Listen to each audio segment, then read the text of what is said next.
जिस गोपी ने सीता जी पर प्रश्न चिन्ह उठाया, तब भगवान स्वधाम जाने लगे अपनी लीला पूरी करके, तो कहते हैं अयोध्या में जितने लोग थे सबके लिए विमान आया, तो उस व्यक्ति के लिए नहीं आया। उसने हमारी आचार्य पराम्बा जगदम्बा किशोरी जी पर प्रश्न उठाया, सबके लिए विमान आया। तब अपने अपने विमानों पर बैठ करके जाने लगे। तब राम जी ने अंत में कहा, पुष्पक विमान में राम जी और पूरा राम दरबार बैठा। राम जी ने हनुमान जी से कहा, हनुमान एक काम करो। बोले क्या? जाओ देख करके बताओ, कोई रह तो नहीं गया अयोध्या में? सबका विमान आ गया, सब बैठ गए ना। हनुमान जी महाराज व्यवस्था देखने गए, कोई रह तो नहीं गया, सब बैठ गए साकेत जाने के लिए। तभी हनुमान जी ने देखा कि सरजू जी के तट पर धोबी रो रहा है। हनुमान जी, तुम क्यों रो रहे हो और तुम विमान में क्यों नहीं बैठे?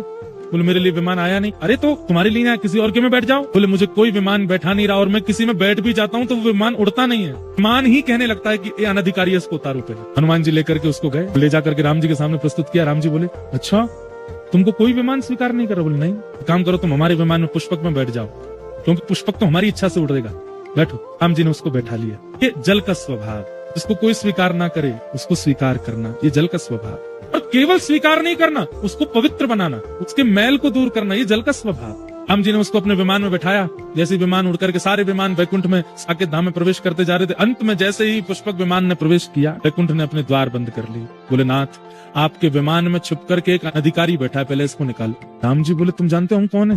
हम साकेत पति हैं, हम वैकुंठ पति हैं।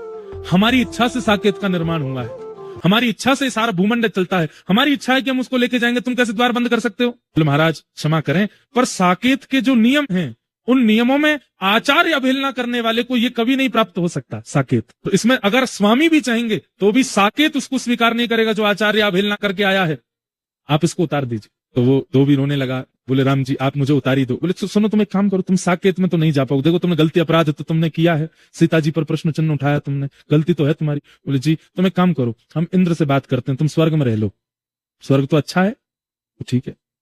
भगवान ने इंद्र को बोला, इंद्र इसको लेकर के जाओ। इंद्र ने अपना मुकुट उतार करके राम जी के चरणों में धर दिया। बोले अभी इस्तीफा देता हूं, इसको नहीं लेके जाऊंगा। आचार्य अवहेलना करने वाले को अगर स्वर्ग ले जाना पड़ेगा तो मैं अपने आचार्य, अपनी इंद्र पदवी से इस्तीफा दे दूंगा। बोले भाई मैं कह रहा हूं, मेरी आज्ञा नहीं मानो, आप चाहे जो कहिए सब करेंगे हम, पर हमारी सिया जी पर प्रश्न चिन्ह उठाने वाला, लक्ष्मी जी पर उंगली उठाने वाला, इसको स्वर्ग में स्थान दूंगा मैं।